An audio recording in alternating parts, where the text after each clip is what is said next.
கேளடி கண்மணி, நான் உங்கள் யாழினி. கதையை தொடர்வோமா? அசோக் வெளிநாட்டுக்கு சென்ற பின் அடுத்த சில தினங்களை பிரியா பெரும்பாலும் தன்னுடைய பெரிய நாத்தனாருடனேயே கழித்தாள் எனலாம். மாமனாருக்கு ஒருவேளை இருவேளையாக புத்தகம் படித்து காட்டிய போதும் தொலையா பகலே முடியா இரவே என்று பொழுது நீண்டு கிடந்தது. கஷ்டப்படுவதற்கு இங்கே என் குடிலுக்கு வந்துவிடு, செல்வத்தின் படிப்புக்கு பாதகம் இல்லாதபடி நாமே எப்படியாவது பொழுதை போக்கலாம் என்று கிருபாகரி அவளை தன்னுடன் கூட்டி வைத்து கொண்டாள். அதே போல ஒரு நாள் பரமபதம் விளையாடினார்கள். பாம்பில் சறுக்குவதும் ஏணியில் ஏறுவதுமாக விளையாட்டு முதலில் நன்றாகத்தான் இருந்தது. போரடிக்கும் போல இருக்கும்போது இருவருமாக உலாவப் போவார்கள். செல்வம் வந்துவிட்டால் கேரம் சீட்டு என்று விளையாட்டு மாறும். இரவு உணவின் பின் பிரியா தன் குடிலுக்கு போவாள். என்னவோ கணவனுக்கு அவள் தங்கள் வீட்டில் தங்க வேண்டும் என்று விருப்பம் இருப்பதாக அவளுக்கு தோன்றியிருந்ததால் கிருபாகிரி அவளது இடத்தில் தங்கும்படி கூறியும் கூட அதை தட்டி கழித்து விட்டு இங்கேயே வந்து விடுவாள். ஆனால் உன்னை விட்டால் பட்டினியாகவே படுத்து விடுவாய், அதனால் எங்களோடு சாப்பிட்டு விட்டு போய் என்று எதையாவது சாப்பிட வைத்து அதன் பிறகே கிருபாகிரி தம்பி மனைவியை அனுப்பி வைப்பாள். நாத்தனாருக்காக யார் இப்படி பார்ப்பார்கள் என்று அந்த நன்றியும் பிரியாவின் மனதில் நிறைந்திருந்தது. எப்படியோ 3 தினங்கள் மெல்ல மெல்ல நகர்ந்து மறைந்தன.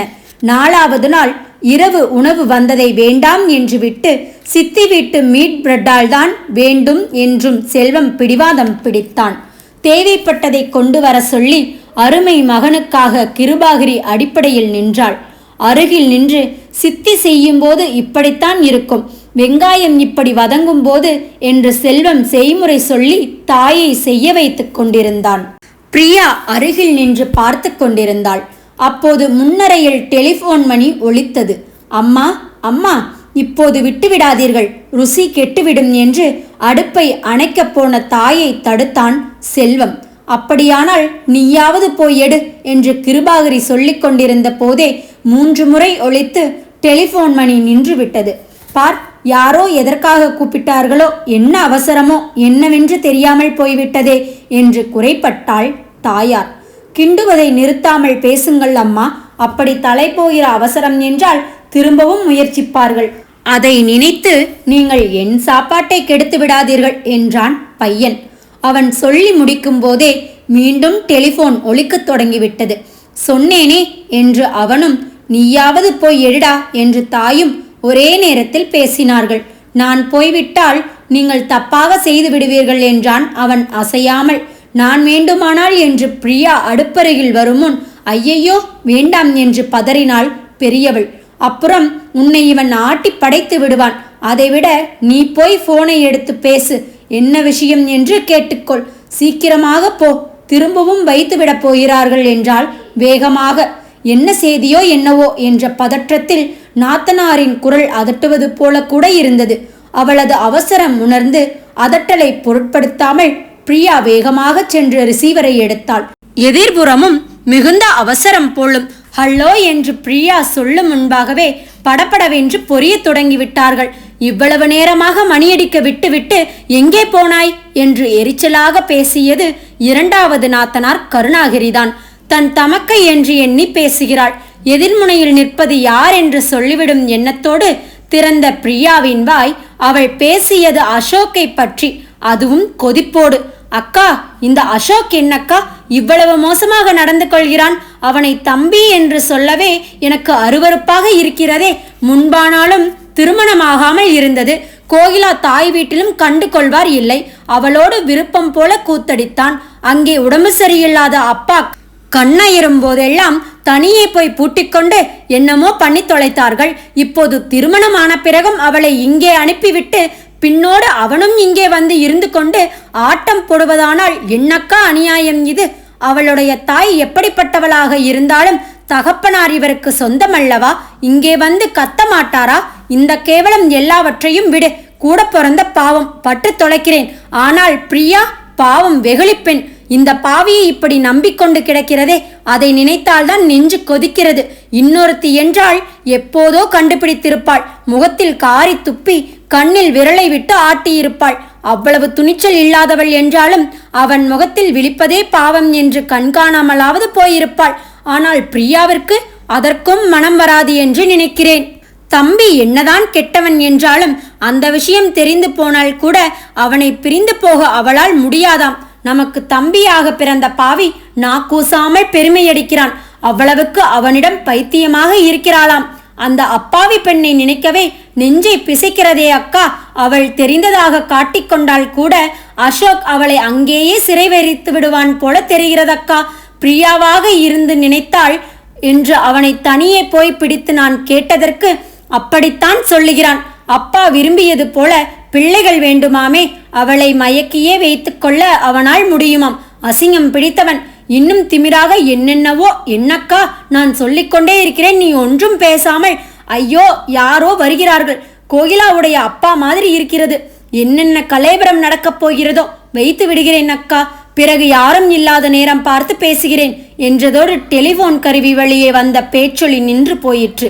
கவனத்துடன் சத்தமின்றி ரிசீவரை தாங்கியில் வைத்த பிரியாவிற்கு சற்று நேரம் மூச்சுவிடக்கூட முடியவில்லை. அவள் காதில் கேட்டது எல்லாம் உண்மைதானா? டெலிபோன் கருவி மூலமாக கூட தலையில் இடி விழ முடியுமா? விழுந்திருக்கிறதே. இதில் சோகம் என்னவென்றால் காதில் விழுந்ததை இன்னமும் அவளால் முழுமையாக நம்ப முடியவில்லை என்பதுதான். அது உண்மையாக இருக்க முடியுமா? இல்லை, யோசிக்க வேண்டும். அவள் தனியாக இருந்து யோசிக்க வேண்டும். யாருடைய குறுக்கீடும் இல்லாமல், யார் முகத்தையும் பாராமல். ஐயோ, யோசனைக்கு முதல் தடையாக போனில் யார் பிரியாமா என்று கிருபாகரியின் குரல் அன்பு கனிவுடன் கேட்டது. ஏதேனும் பொருளுக்கு விளம்பரமா? இந்த நேரத்தில் கூடவா? ஆனால் நீ பதில் பேசிய சத்தமே கேட்கவில்லையே. இல்லை, இங்கே இருந்து யோசிக்க முடியாது. நெஞ்சுக்குள் பூகம்பம் மதிர்கையில் யோசிப்பதெங்கே? ஆனால் அசோக்கின் கேவலத்தை பற்றி இவர்களிடம் அவள் வாயால் தெரிவிப்பது அவளால் முடியாத காரியம். அதை பற்றி எல்லோருமாக விலாவரியாக கலந்து பேசுவதை நினைக்கவே அருவருப்பாக இருந்தது. விஷயமே தெரியாதது போல காட்டிக்கொள்வதுதான் நிம்மதி. எனவே நாத்தனாரிடம் அது தப்பு என்று சொல்ல எண்ணி அது என்று தொடங்கிய பிரியா உடனே திகைத்தாள். திரும்பவும் பேசுவதாக கருணாகிரி சொன்னாலே தான் பொய் சொன்னது அப்போது தெரிந்துவிடுமே. மரத்து போன மூளையை கசக்கி யோசித்து, அண்ணி, நான் எடுத்ததுமே தொடர்பு விட்டு போய்விட்டது. அண்ணி, கொஞ்ச நேரம் காதிலேயே வைத்து பார்த்தேன், ஒன்றுமே கேட்கவில்லை. அதனால் வைத்து விட்டேன். அண்ணி, எனக்கு வயிறு கொஞ்சம் உப்பசமாக தெரிகிறது. எனக்கு சாப்பிட ஒன்றும் வேண்டாம். நான் படுக்கப் போகிறேன். என்ன? அவள் விடை கொடுக்க முன்னரே ஓட்டமும் நடையுமாக தன் குடிலுக்கு விரைந்தாள். கிருபாகரி நிதானமாக வாயிலுக்கு வந்து பார்க்கும்போது அவள் பாதி தூரம் தாண்டியிருந்தாள். தன் வீட்டை அடைந்த பிறகும் அவளை கண்டதும் எழுந்து வந்த மரியாவை படுத்துக்கொள்ள சொல்லிவிட்டு அறைக்குள் சென்று கதவை சாத்திய பிறகே பிரியாவிற்கு மிகவும் தேவைப்பட்ட தனிமை அவளுக்கு கிடைத்தது. ஆனால் தனிமை கிடைத்து என்ன செய்ய? ஹோவென்று நெஞ்சை அடைத்து கொண்டு வந்தபோது எதுவுமே அவளுக்கு சாத்தியமாகப்படவில்லை. தன்னை மீறி சற்று நேரம் கண்ணீர் வடித்தவள் மிகுந்த பிரயாசைப்பட்டு தன்னை அடக்கினாள். அவள் தனிமையை நாடி வந்தது அசோக்கின் தப்பு செய்திருப்பானா என்று யோசித்து அறிவதற்கு. அதை விட்டு கண்ணீர் வடித்தாள். அவனை குற்றவாளியாகவே கருதிவிட்டதாக அல்லவா அர்த்தம்? இல்லை, இதில் ஏதோ தப்பு இருக்கிறது. தப்பு இருக்கக்கூடும். அசோக் எவ்வளவு அன்பானவன்! கைப்பிடிப்பு இல்லாமல் கௌரவமான முறையில் அவளுடைய தாயாரின் செலவு நடக்க எவ்வளவு கெட்டிக்காரத்தனமாக உதவியிருக்கிறான். அவளிடம் அன்பு காட்டியது கூட அவனது கெட்டிக்காரத்தனத்தின் ஒரு செயல்பாடுதானோ? நேசம் என்று நினைத்தது இல்லையோ என்று நினைக்கும் போதே அவள் மனம் மீண்டும் கசங்கியது. இல்லை இல்லை, நேசம்தான் என்று பிடிவாதமாக யோசித்து பார்த்தாள். நேசம் இல்லை என்றால் அவளை அவன் மணக்கவே தேவையில்லையே. அவனது உயர்நிலைக்கு அவன் யாரை வேண்டுமானாலும் மனம் புரிந்திருக்கலாமே என்று எண்ணும் போதே செல்வம் சொன்னது மிகவும் அசந்தர்ப்பமாக நினைவு வந்தது. உடனே ஒரு பெரிய இடத்து பெண்ணை மணந்து 1 வருஷத்துக்குள் பேரக்குழந்தையை பெற்றுக் கொடுக்கவில்லை என்றால் சொத்தில் ஒரு பைசா கிடைக்காது. அசோக்கிடம் தாத்தா சொன்னதை கேட்டதாக சத்தியமே செய்தானே. கணவனிடம் கொண்டிருந்த அன்பிலும் நம்பிக்கையிலுமாக அவள் எதையும் பெரிதாக எண்ணவில்லை. இப்போது யோசித்தாள். அவன் சத்தியம் செய்வதை தொடர்ந்து நடந்த பேச்சும் வார்த்தை பிசகாமல் அவளுக்கு நினைவு வந்தது. அப்போது புரியாத பல உட்குறிப்புகள் இப்போது உள்ளங்கை நெல்லிக்கனி என்பார்களே, அதுபோல தெள்ளத் தெளிவாக தெரிய வந்தன. பிறப்பில் தவறு இருந்த கோகிலாவை மகன் மனைவியாக்கிக் கொள்ளாமல் தடுப்பதற்காக பாண்டுரங்கன் போட்ட திட்டம் அந்த பயமுறுத்தல். அதில் கொஞ்சமும் ஐயமின்றி மாட்டிக்கொண்ட பெரிய குடும்பத்து அசட்டு பெண் பிரியா. என்ன அநியாயம்! அசோக் என்ன சொன்னதாக கருணாகிரி சொன்னாள்? மனைவியை மயக்கியே வைத்துக்கொள்ள அவனால் முடியும் என்றானாமே. கிட்டத்தட்ட சரியாகத்தான் சொல்லியிருக்கிறான். அவனிடம் அவ்வளவு மயங்கி கிடந்திராவிட்டால் என்றைக்கோ அவளுக்கு சந்தேகம் வந்திருக்க வேண்டுமே. மாறாக ஐயம் கொள்ள வேண்டிய தருணங்களில் கூட அவ்வப்போது அசட்டு விளக்கங்களை கொடுத்து கொண்டிருந்ததை எண்ணுகையில் அவளுக்கு மிகவும் அவமானமாக இருந்தது. முதல் நாளே தாத்தா தூங்கும்போது நர்சுடன் மாமா தனியாக பேசுவார் என்று செல்வம் சொன்னான். கருணாகரி சொன்னது போல தந்தை கண்ணை எயர்ந்ததும் நர்சோடு ஆட்டம் போட்டிருக்கிறான். ஆனால் அதிலும் ஒரு நல்லதை கண்டுபிடித்த அயோக்கிய கணவனை உன்னத புருஷனாக்கியதை எண்ணுகையில் இப்போது அவளது உள்ளம் கூசியது. கோகிலா அவள் கண்ணில் படாமல் ஒதுங்கியது. அவளுக்கு உன்னை எப்படி பிடிக்கும் என்று வாய் தவறி சொல்லிவிட்டு அதற்கு ஏதோ ஒரு விளக்கத்தை அன்னிமார் கொடுத்தது. மாமனார் குடிலுக்கு முன்னேறிவிப்பு கொடுத்துவிட்டு போக வேண்டும் என்றது. அதற்கு நாத்தனார்கள் ஆச்சரியப்பட்டது. நேரில் கண்டபோது கோகிலாவின் முகபாவம் கடவுளே, எத்தனை தூரப்போய் கள்ளத்தனமாக கோகிலா அசோக்கின் காரில் ஏறியதை கூட அவளுக்கு சந்தேகப்பட தெரியவில்லையே. இதெல்லாம் பேச்சுவாக்கில் எப்படியாவது வெளிவந்து விடுமோ என்றுதான் அக்கா வீட்டுக்கு மனைவி போவதையே தடுக்க முயன்றிருக்கிறான். பெரிதாக குறிக்கோள்தான் முக்கியம் என்றானே, எப்பேற்பட்ட குறிக்கோள்? ஆனால் அவன் அஞ்சியது போலவே விஷயம் வெளியிடப்பட்டு விட்டதே. இதைத்தான் விதி என்பதா? கெட்டவர்கள் எவ்வளவுதான் திட்டமிட்டு குற்றம் செய்த போதும் ஏதாவது ஒரு சிறு விஜயத்தில் மாட்டிக்கொள்வார்கள் என்பது சரிதான் போல. ஆனால் இன்னமும் கணவனை கெட்டவனாக கருத முடியாமல் அவளது பேதை மனம்தான் தவியாய் தவித்தது. ஆனால் அவள் மனம் என்னதான் தவித்த போதும் அவன் கெட்டவன்தான் என்பது சர்வ நிச்சயமாக உறுதிப்பட்டுவிட்ட ஒன்று.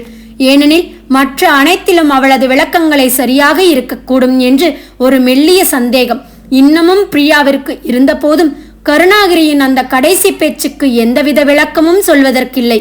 அந்த பேச்சு அவளது காதுகளுக்காக பேசப்பட்டது அல்ல. செய்கையறியாத தவிப்பில், தம்பியின் நடத்தை பற்றிய கொதிப்பில், அவளுடைய தமக்கையின் காதுகளுக்காக மட்டுமே பேசப்பட்டவை. அந்த இடத்தில் பிரியா இருப்பாள் என்றோ, அப்படி இருந்தது டெலிபோனை அவள் எடுப்பாள் என்றோ கருணாகிரி எதிர்பார்க்க வழியில்லை. சகோதரிகளுக்குள் நடந்த ஒளிவு மறைவற்ற பேச்சின் மூலம் கடவுள் பிரியாவிற்கு உண்மை தெரிய வைத்திருக்கிறார். அவ்வளவுதான்.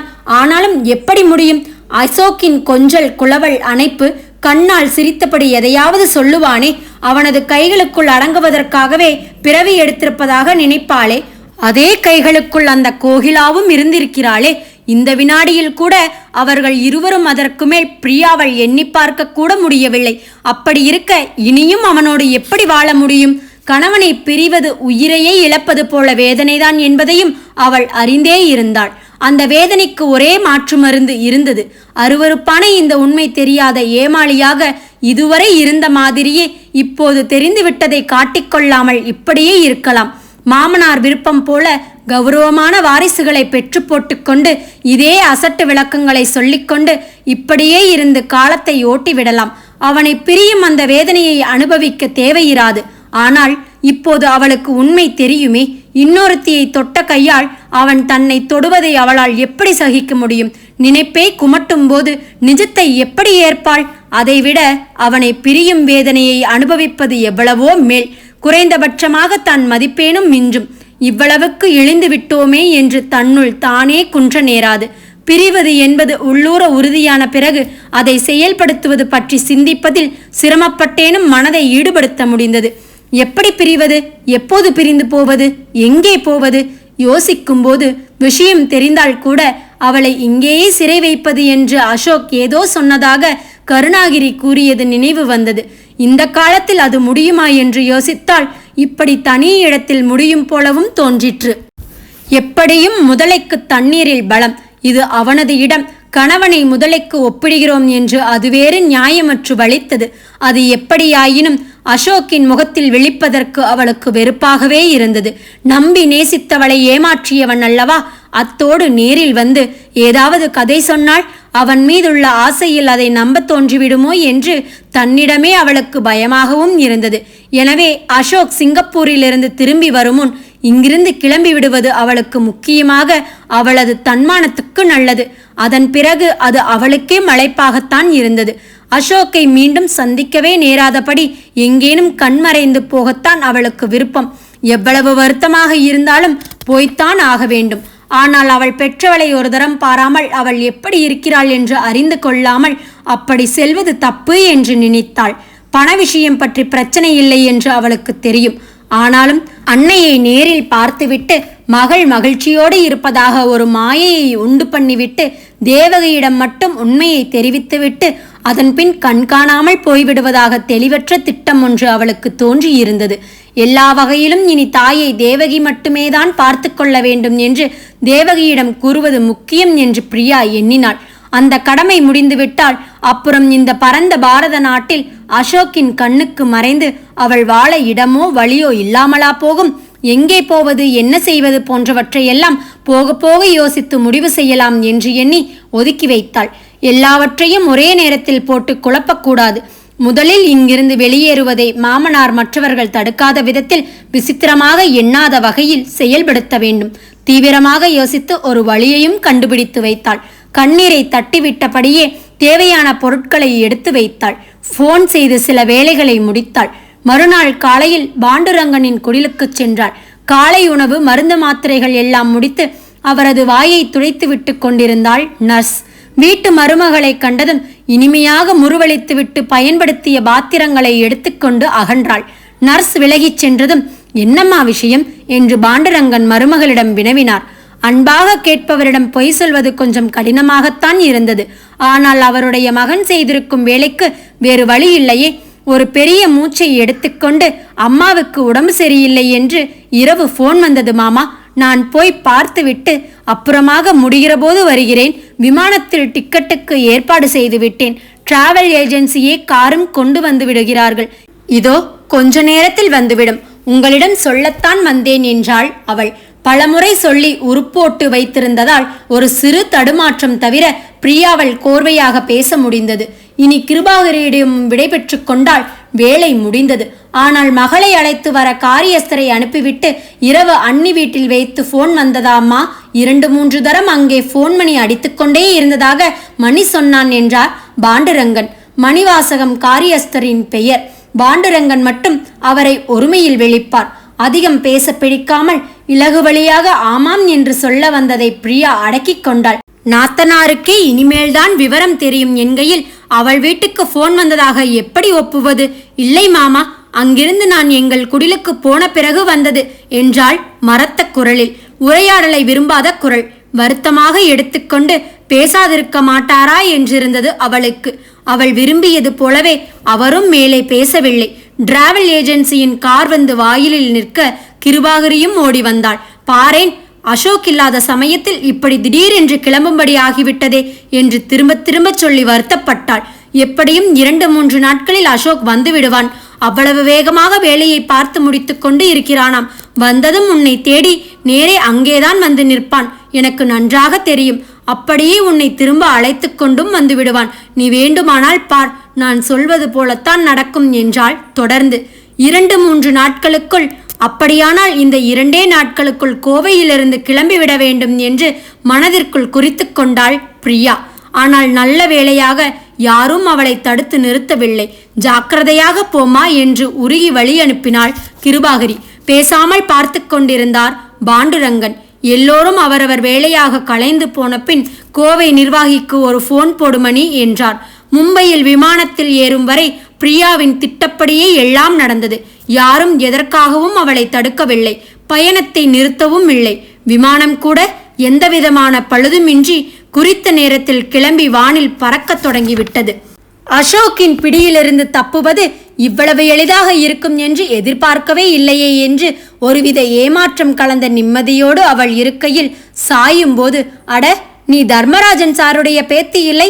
உன் பெயர் பிரியாதானே?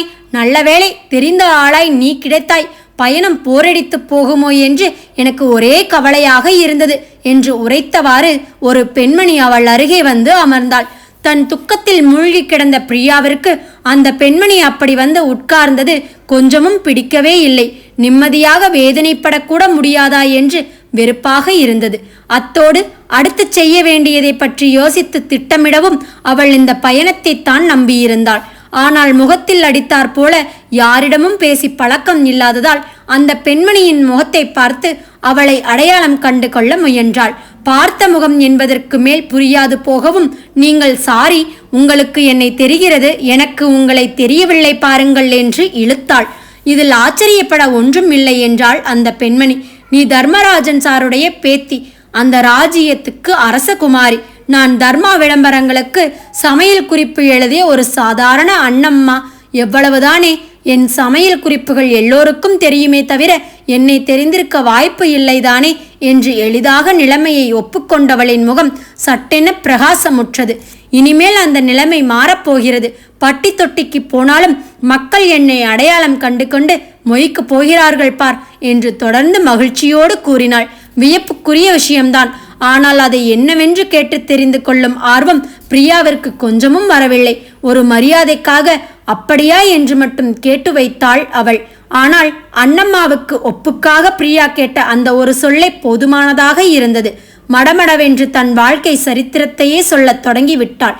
நானும் ஒரு பெண்ணாக தலை நிமிர்ந்து வாழ்கிறேன் என்றால் அதில் முதல் அடி எடுத்து வைக்க உதவி செய்தது தர்மராஜன் சார்தான்மா. ஒன்றும் இல்லாமல் தன்னந்தனியே திகைத்து நின்றபோது என் சமையல் குறிப்புகளை அவரது தயாரிப்புகளின் உரையில் அச்சடித்து வெளியிட்டார். எனக்கு அப்போது ரொம்பவும் தேவைப்பட்ட பணத்தோடு கொஞ்சம் புகழும் கிடைத்தது. அடுத்து இங்கே மும்பையில் ஒரு பெரிய மசாலா தூள் தயாரிப்பு நிறுவனத்தில் வேலை கிடைத்தது. இப்போது சென்னையில் ஒரு டிவி சேனலில் சமையல் குறிப்பு சொல்வதோடு அது முடியும் முன் நான் மிகவும் பிரபலமாகி விடுவேன் அல்லவா என்று மகிழ்ச்சியோடு விவரித்தாள். அண்ணம்மாவை பொறுத்தவரையில் மிக நல்ல வாய்ப்புத்தான். அவள் மனமகிழ்வதில் நியாயம் இருந்தது. இன்னொரு சமயம் என்றால் பிரியாவும் இந்த மகிழ்ச்சியில் முழு மனதோடு பங்கேற்றிருப்பாள். ஆனால் மனதை அழுத்திக் கொண்டிருந்த துன்பம் வேறு எதையும் உணரவிடுவதாக இல்லை. ஆமாம் மேடம், வந்து எனக்கு கொஞ்சம் தலைவலி என்று நெற்றிப்பொட்டை அழுத்திவிடும் சாக்கில் கண்களில் அரும்பியிருந்த நீர்த்திரையையும் துடைத்து கொண்டாள் அவள். அக்கறையே உருவாகி போனாள் அண்ணம்மா. அடடா, தலைவலிக்கு ஏதாவது மாத்திரை வேண்டுமா? என்னிடம் கோடாலி தைலம் கூட இருக்கிறது, தடவிக்கொள்கிறாயா என்று அவள் கைப்பையை திறக்கவும் பிரியாவிற்கு ஒரு மாதிரி ஆகிவிட்டது. இரவில் தூங்காததும் அழுததுமாக தலைவலி இருக்கத்தான் செய்தது. ஆனால் அவள் பேச்சை தவிர்ப்பதற்காக அல்லவோ தலைவலி என்றால் கழிவிறக்கம் மிகுந்தவளாக லேசாகத்தான் இருக்கிறது, தானாக சரியாகிவிடும். அப்புறம் நீங்கள் சொல்லுங்கள், இங்கே சென்னையில் டிவி நிறுவனம் உங்களுக்கு தங்குமிடம் எல்லாம் தருகிறார்களா என்று பெரும் முயற்சி செய்து அண்ணம்மாவின் முன்னேற்றத்தில் தன் மனதை ஈடுபட வைத்தாள். எல்லா வசதிகளும் தருகிறார்களே என்றாள் அவள் மகிழ்ச்சியோடு. வீடு எல்லாம் இப்போதே தயார், உதவிக்கு ஒரு ஆள் வைத்துக் கொள்ளலாம், எனக்கும் தேவைதான். தனி ஆளாக கிடைத்தால் கூடவே தங்கிக் கொள்ளச் சொல்லலாம். கொடுக்கப்படும் நேரத்துக்குள் முடிக்கும்படியாக நல்ல தமிழில் எழுதக்கூடிய ஒரு பெண் கிடைத்தால் நல்லது. உனக்கு யாராவது தெரிந்தால் சொல்லுகிறாயா? சம்பளம் நன்றாகத்தான் தருவார்கள். தன் பிரச்சனைகளை சிரமப்பட்டு ஒதுக்கி வைத்துவிட்டு ஒரு மனிதாபிமானத்துக்காகத்தான் அண்ணம்மாவின் பேச்சை பிரியா கவனித்தது. ஆனால் இப்போது தன் பிரச்சனைக்கும் இதில் ஒரு தீர்வு இருப்பது போல அவள் உணர்ந்தாள். இந்த அண்ணம்மாவுடைய உதவியாளாக அவளோடு போய் தங்கிக் கொண்டால் அதுவே அவளுக்கு நல்லதொரு மறைவிடமாகி விடாதா?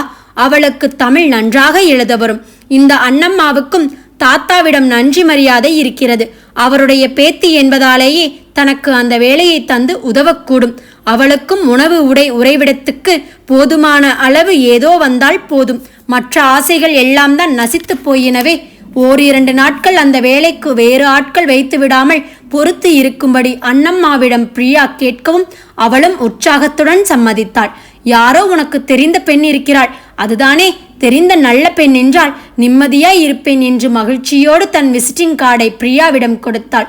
திடுமென வந்து நின்ற மகளை பார்த்ததும் பத்மாவதி ஆனந்தத்தில் பூரித்து போனாள்.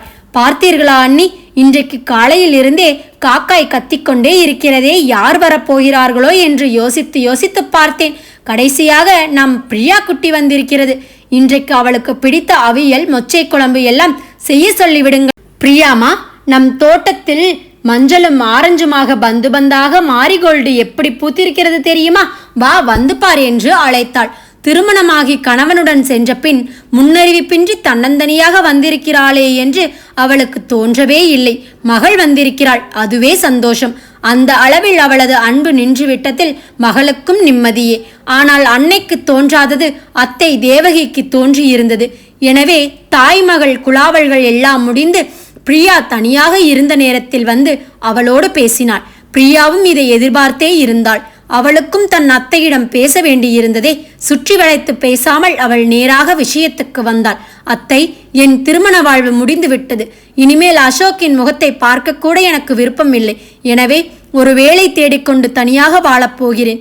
இது பற்றி அம்மாவிடம் எதுவும் சொல்ல வேண்டாம். நான் இங்கே இருப்பதாகவே எண்ணிக்கொண்டு இப்போது போலவே அம்மா எப்போதும் நிம்மதியாக இருக்கட்டும்.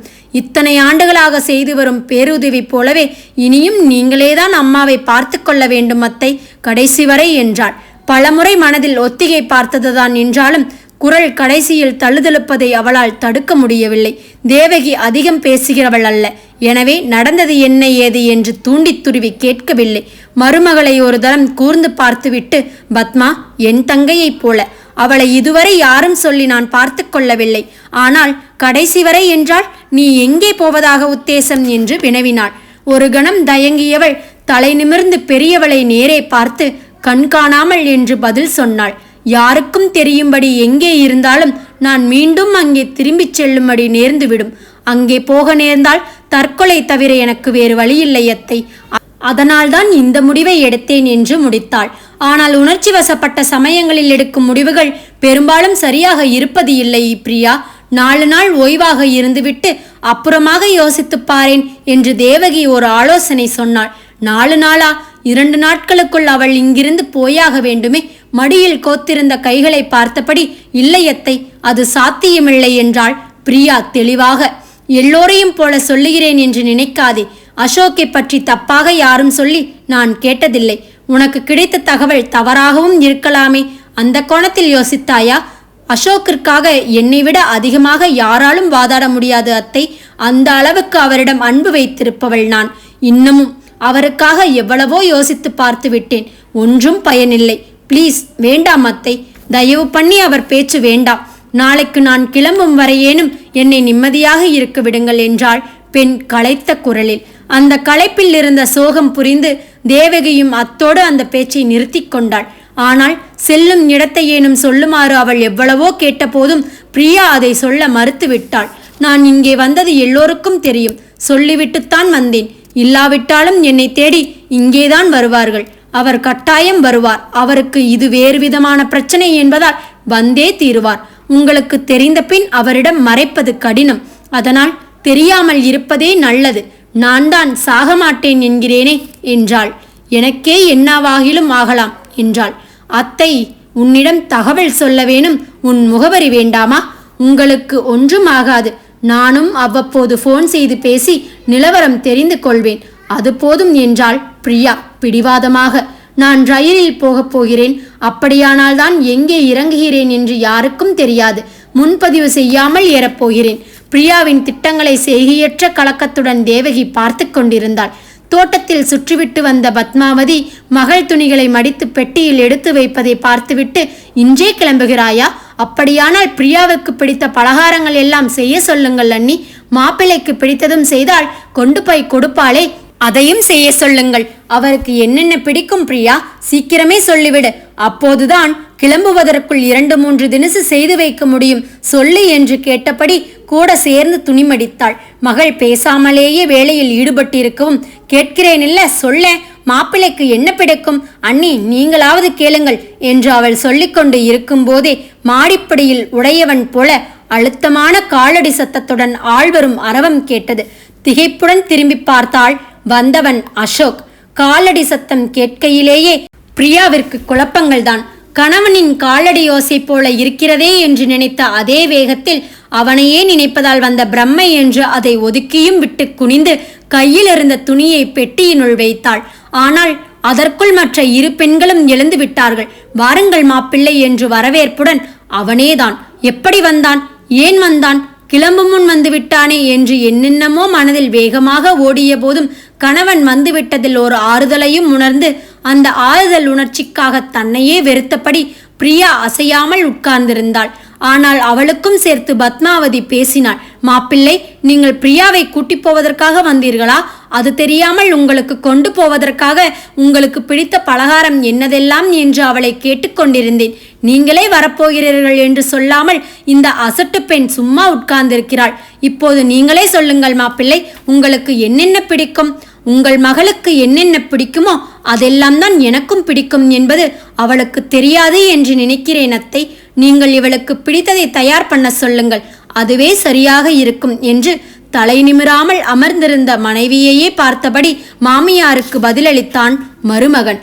அசைவற்றிருந்த பிரியாவிடம் ஒரு பார்வையை செலுத்திவிட்டு, பாவம், அவ்வளவு தூர பயணம் செய்து வந்திருக்கிறார், இங்கே இருந்து ஓய்வெடுக்கட்டும், நாம் போய் சமையலை பார்ப்போம், வா பத்மா என்று தம்பி மனைவியை அழைத்து கொண்டு தேவகி கிளம்பினாள்.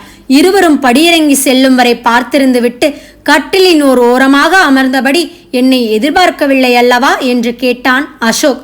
எப்படி வந்தீர்கள் என்று கம்மிய குரலில் கேட்டாள் மனைவி. எப்படி என்று நீ நினைக்கிறாய் என்று பதில் கேள்வி கேட்டான் அவன். அண்ணியா, பிரிய தூண்டியவர்களை இணைய விடுவார்களா? பிரிய தூண்டியவர்களா? யாரை சொல்லுகிறான்? அண்ணிகளையா? அவர்கள் இருவரும் பிரியும்படி ஒரு வார்த்தை சொன்னதில்லையே. அந்த டெலிபோன் பேச்சு கூட அவர்களுக்குள் மட்டுமாக என்று நோக்கத்தில் தானே சொல்லப்பட்டது. அத்தோடு அது இவனுக்கு எப்படி தெரியும்? அதை அவர்களே சொன்னால் அன்றி இவன் எப்படி அறிய முடியும்?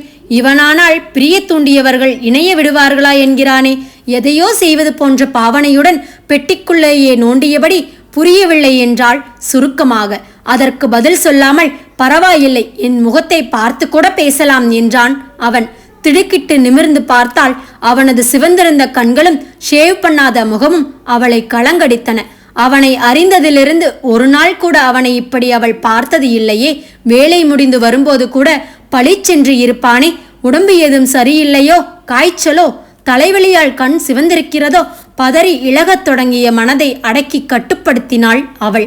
இப்படி கலங்குவாள் என்றுதான் முகத்தை பார்க்க சொன்னானோ? கண்ணை கசக்கிவிட்டால் சிவந்து போகும். ஒரு நாள் தாடி மீசை மலிக்காவிட்டால் ஆண்முகம் சோர்ந்தது போல தெரியும். உடனே பார்வையை அகற்றிக்கொண்டு, இன்னமும் நீங்கள் சொல்லவில்லையே என்றாள் அவள். நீ ஒன்றும் முட்டாள் இல்லையே, யோசி, யார் என்று இன்னமும் யோசி. மாமா? ஆமாம், உன் மாமனாரேதான். உன்னை பொறுப்புள்ளவள் என்று எண்ணினேனே. அப்பாவை அப்படியே விட்டுவிட்டு கிளம்பி விட்டாயே என்று அதுதான் பெரிய பிழை போல குற்றம் சாட்டினான் அசோக். புது நர்ஸ் பற்றி மாமா மிகவும் திருப்தியாக சொன்னார். அதன் பிறகுதான் கிளம்பினேன். அப்படியானால் மும்பை திரும்பியதும் முதல் வேளையாக அவளை விரட்ட வேண்டும் என்றான் அவன் கடுமையான குரலில். ஏன்? அப்படியானால் தானே நீ திரும்பி வருவாய்? கண்ணில் சிரிப்புடன் அவன் கூறியது அவளது கொதிப்பை கிளப்பிவிட்டது. இப்படி இவன் சிரித்து பேசினால் நாய்க்குட்டி மாதிரி வாளை ஆட்டிக்கொண்டு அவனோடு திரும்பி போய் விடுவாள் என்று எண்ணினானா? ஆத்திரம் மிக, கோகிலா கல்யாணம் பண்ணிக்கொள்ள மாட்டாள் என்று எனக்கு தெரியும். அங்கே உங்களுக்கு நான் எதற்கு என்று சீறினாள் அவள். புருவம் சுருக்கி அவளை கூர்ந்து பார்த்துவிட்டு அசோக் சொன்னான், இந்த இரண்டு விஷயங்களுக்கும் என்ன தொடர்பு இருக்கிறது என்று எனக்கு புரியவில்லை. ஆனால் நாம் இருவரும் மனம் விட்டு நிறைய பேச வேண்டியிருக்கிறது என்று எனக்கு நன்றாக தெரிகிறது. கவனி பிரியா, என் விஷயம் சொல்கிறேன். நேற்று நீ வீட்டை விட்டு கிளம்பியதும் அப்பா எனக்கு ஃபோன் செய்தார். உன் அம்மாவுக்கு உடம்பு சரியில்லை என்று பொய் சொல்லிவிட்டு நீ மும்பையிலிருந்து கிளம்பி இருப்பதாக சொன்னார். திகைப்புற்று, பொய் என்று மாமாவுக்கு எப்படி தெரியும் என்று கேட்டாள் பிரியா. இழிந்து போன மாதிரி இருந்த உன் முகம் அவருக்கு சந்தேகத்தை உண்டு பண்ணியிருக்கிறது. உடனே இங்குள்ள நிர்வாகியிடம் கேட்டிருக்கிறார். அத்தை ஆரோக்கியமாக இருப்பது தெரிந்ததுமே அப்பா என்னை கூப்பிட்டு பேசினார். கையில் என்ன வேலை இருந்தாலும் அப்படியே போட்டுவிட்டு உடனே கோவைக்கு வந்து உன்னை சந்தித்து பேசச் சொன்னார். நீ கோவையில் இருக்கக்கூடியதும் மிஞ்சி மிஞ்சி 2 நாட்கள். அதற்கு மேல் இங்கு தங்காமல் கிளம்பி விடும்படி பெரியக்கா உன்னை தூண்டிவிட்டிருப்பதாகவும் சொன்னார். இல்லையே, அண்ணியொன்றும் என்னை தூண்டிவிடவே இல்லையே என்று மறுத்தாள் பிரியா. பின்னே அக்கா சொன்னதற்கு என்ன அர்த்தமாம்? 2 நாட்களில் அசோக் திரும்பி விடுவான், வந்ததும் உன்னை தேடி அங்கே வருவான் என்று அழுத்தி அக்கா சொன்னதன் பின்னே இருந்தது இன்னுமா உனக்கு புரியவில்லை? 2 நாட்களில் உன்னை பிடித்து இழுத்து வருவதற்காக அசோக் அங்கே உன்னை தேடி வருவான். அதற்குள் அங்கிருந்து விலகி ஓடிவிடு என்று சொல்லாமல் சொல்வதுதானே அப்பாவுக்கு மனதில் பட்டு உடனே வா என்றார். தொழில் பேச்சுக்களை இடையில் விட்டுவிட்டு, நான் வந்ததால் நமக்கு ஏற்பட்டிருக்கும் நஷ்டம் எவ்வளவு தெரியுமா? சுமார் 30 லட்சங்கள். என்னது? இருந்து வேலையை முடித்துவிட்டே வந்திருக்கலாமே என்றாள் மனைவி. எவ்வளவு பெரிய தொகை! என்ன செய்வது? அடுத்த 2 நாட்களுக்குள் உன்னை வந்து பாராவிட்டால் அதன் பின் உன்னை காண்பதே முடியாமல் போய்விடும் என்று அப்பாவுக்கு தோன்றிவிட்டது. அவரது வார்த்தையை ஏற்று உடனே வந்தேன். அப்பாவின் வார்த்தை, தீப்பார்வை பார்த்து அப்பா வார்த்தைக்காக நீங்கள் என்ன வேண்டுமானாலும் செய்வீர்கள் என்றுதான் எனக்கு நன்றாக தெரியுமே என்று கொதிப்புடன் கூறியவளை வியந்து நோக்கினான் அசோக். தந்தை சொல்படி நடப்பதில் என்ன தப்பு? தப்பு என்று யார் சொன்னார்கள்? பெரிய குடும்பத்து பெண்ணை மணந்து ஓராண்டுக்குள் பேர குழந்தை பெற்றுத்தராவிட்டால் சொத்தில் ஒரு பைசா தரமாட்டேன் என்றால் முன்பின்னறியாத பெரிய வீட்டு பெண்ணை அக்காமார் வரவுக்காக கூட காத்திராமல் அவசர கல்யாணமே செய்யலாமே, யார் கூடாது என்பார்கள்? தந்தை சொல் தட்டாத தனையன் என்று பாராட்டத்தான் வேண்டும் என்றாள் அவள் எகத்தாளமாக. அப்பா அப்படி சொன்னதாக உனக்கு யார் சொன்னார்கள்? அதை கூடவே இருந்து கேட்டுக்கொண்டிருந்த செல்வம். என்னது செல்வமா? கடவுளே, என்ன இது? கூட பிறந்தவர்கள் என்று என் கண்கள் மூடியிருந்தன. ஆனால் பெற்று என் தந்தைக்கு எல்லாமே தெரிந்திருக்கிறது. அக்காமாரோடு நீ அதிக நேரம் கழிக்காமல் நிறுத்த வேண்டும் என்று அவர் சொன்னது ஏன் என்பது கூட இப்போதுதான் நன்றாக புரிகிறது பிரியா. இதை நீ நம்ப வேண்டும். அக்கா இருவரும் வரும் முன் நம் திருமணத்தை நடத்திவிட வேண்டும் என்றது அப்பாதான். அவர்கள் வந்துவிட்டால் திருமணமே நடக்காது என்றார். வேடிக்கையாக சொல்வதாக அப்போது நினைத்தேன். அப்புறமும் அப்பா சொன்னதை நான் ஒத்துக்கொள்ளவில்லை. இப்போது பார்த்தால் சொல்லும்மா, என்ன நடந்தது? எதற்காக மும்பையிலிருந்து கிளம்பி வந்தாய் என்று ஒரு அவசரத்துடன் அசோக் வினவினான். அவள் எண்ணியது போலவே கதை சொல்லத் தொடங்கிவிட்டான் என்று வெறுப்புடன் எண்ணினாள் பிரியா. அவள் கல்லாக இறுகி அமர்ந்திருப்பதைக் கண்ட அசோக் ஒரு கணம் யோசித்துவிட்டு பிரியா என்று மென்மையாக அழைத்தான். ஒரு நீண்ட மூச்சை எடுத்துவிட்டு, இருபுறமும் தீட்டிய கத்தி போல இதை நான் இப்போது சொல்வது எனக்கே எதிராக கூட முடியலாம். ஆனால் சொல்லாமல் ஒன்றுமே நடக்காது. பாரம்மா, 7 ஆண்டுகளுக்கு முன்னதாக உன் தாத்தா எனக்கு கொடுத்த ஆலோசனை, ஒரு பெண்ணை பற்றி என்னை வளைத்து பிடித்து அதை காட்டி என்னிடம் பணம் பறிக்க திட்டம் போட்டவளை நிலைமை மீறும் முன் எனக்கு காட்டித் தந்தார். அன்றிலிருந்து முதலாக உன்னை பார்க்கும் வரை நான் எந்த பெண்ணையும் மனதால் கூட நினைத்தது இல்லை. உன் தாத்தாவின் அலுவலகத்தில் உன்னை பார்த்ததுமே நீ என் மனதில் பதிந்து விட்டாய். ஆனால் அவரோ வருங்கால மாமியாருக்காக என்று உனக்கு திருமணம் நிச்சயமாகிவிட்டதை சொன்னார். இருப்பினும் வெளியே விசாரித்தேன். அந்த சுரேஷனை விட நான் உயர்ந்த மாப்பிள்ளை இல்லையா என்று கேட்கக்கூட ஆசை. ஆனால் ஒரு பெண்ணின் விஷயத்தில் அவ்வளவு மூடனாக நடந்துவிட்டு பேத்தியை கொடு என்று அவரிடமே எப்படி கேட்பது? அதுவும் நிச்சயத்த திருமணத்தை நிறுத்திவிட்டு. ஆனால் நீ அடிக்கடி நினைவில் வந்தாய். முக்கியமாக உன்னை மறக்கத்தான் நான் ஆழ்கடல் முள்கடலுக்கு போனது. திரும்பி வந்தால் என் அதிர்ஷ்டம். உன் தாத்தாவே உன்னை மணப்பது பற்றி என்னிடம் பேசினார். அவருக்கு மகிழ்ச்சியோடு வாக்கு கொடுத்தேன். திருமணத்தை அவசரமாக நடத்த இன்னொரு காரணம் சுரேஷன் குடும்பம். தர்மா நிமிர்ந்து விட்டது தெரிந்து மீண்டும் உள்ளே வந்து விழ அவர்கள் முயற்சிப்பார்களோ என்று பயம். ஏற்கனவே நிச்சயிக்கப்பட்டவன் என்பதால் உன் மனம் அவனிடம் சாய்ந்து விடாது என்று என்ன நிச்சயம்? அப்பா எப்போதுமே பேரக்குழந்தை பற்றி விளையாட்டாக என்னை மிரட்டுவது வழக்கம்தான். 4-5 ஆண்டுகளாகவே உள்ளூர அவருக்கு மிகுந்த ஆசை. ஆனால் நீ சொன்னது அந்த பெரிய குடும்பத்து பெண் முழுக்க கற்பனையே. பிரியா, உனக்கு புத்தி கூர்மை நிறையவே உண்டு. அன்று அப்பாவின் உடம்பு பற்றி சொன்னதும் உடனேயே அதை உன் தாத்தாவின் உடம்போடு இணைத்து பேசவில்லை. அவ்வளவு புத்திசாலி. என்னை பற்றி தவறாக எப்படி எண்ணினாய்? பிரியா, இந்த 7 ஆண்டுகளாக பெண்கள் விஷயமாக நான் சிறு தவறும் செய்தது இல்லை என்பது எனக்கு நிச்சயம். அது உனக்கும் நிச்சயமாகி நம் வாழ்வு நல்லபடியாக அமைய வேண்டும் என்பதற்காக கேட்கிறேன். என்னை தவறாக நீ நம்பும்படி அப்படி என்ன நடந்தது? சொல்லு என்று ஆழ்ந்த குரலில் தெளிவான உச்சரிப்புடன் அசோக் விசாரித்தான். என்னவோ அதற்கு மேல் பிரியாவிற்கு எதுவும் மறைக்க தோன்றவில்லை. 3 பிள்ளைகளுக்கும் பெயர் வைத்தது பற்றி குறிப்பிட்டு அவள் பாராட்டிய போது வேடிக்கை போலவே பாண்டுரங்கன் சொன்னதும் நினைவு வந்து உந்த நடந்தவை. அவற்றின் விளக்கங்கள் எல்லாவற்றையுமே கணவனிடம் தெரிவித்தாள். சொல்லும் போதே ஒவ்வொரு சம்பவத்திலும் நாத்தனாருடைய பிள்ளை என்று அவர்கள் யாராவது சம்பந்தப்பட்டிருப்பது அவளுக்கே புரிந்தது. கோகிலா வெறுப்பாடாக நடந்தாள் என்றால் அவளும் கருணாகரியுடைய உறவினள்தானே. அவள் புத்திசாலி என்று கணவன் கூறியதற்கிணங்க சிக்கலைத்தானே தீர்த்துவிட்டதாக பிரியா மகிழ்ச்சியோடு நினைத்த போது அந்த கடைசி போன் கால் நங்கென்று அவள் தலையில் ஒரு குட்டு வைத்தது. அதுவும் நாத்தனார்கள் சம்பந்தப்பட்டதுதான். ஆனால் டெலிபோனை பிரியா எடுப்பாள் என்று கருணாகரிக்கு எப்படி தெரியும்? அந்த நேரத்தில் அவளுடைய அக்கா வீட்டில் இப்போது இருவருமாக சேர்ந்து யோசித்தார்கள். சற்று நேரம் யோசித்த பிறகு, இப்படி யோசித்துப்பார் பிரியா, இது முழுக்க முதலிலேயே திட்டமிட்டதாக இருந்தால் அன்று பார்த்து சாப்பாடு வந்த பிறகு அது வேண்டாம் என்று செல்வம் நூடுல்ஸ் செய்து தரச் சொல்லி கேட்பானேன். போன் 3 தரம் அடித்து நின்றதாக சொன்னாயே, அது அவர்களிடையே ஏதாவது அடையாள குறிப்பாக இருக்கலாம் அல்லவா? அப்புறமும் போனை எடுக்கும்படி அக்கா உன்னை விரட்டி இருக்கிறாள். அவளது வீட்டு போன்.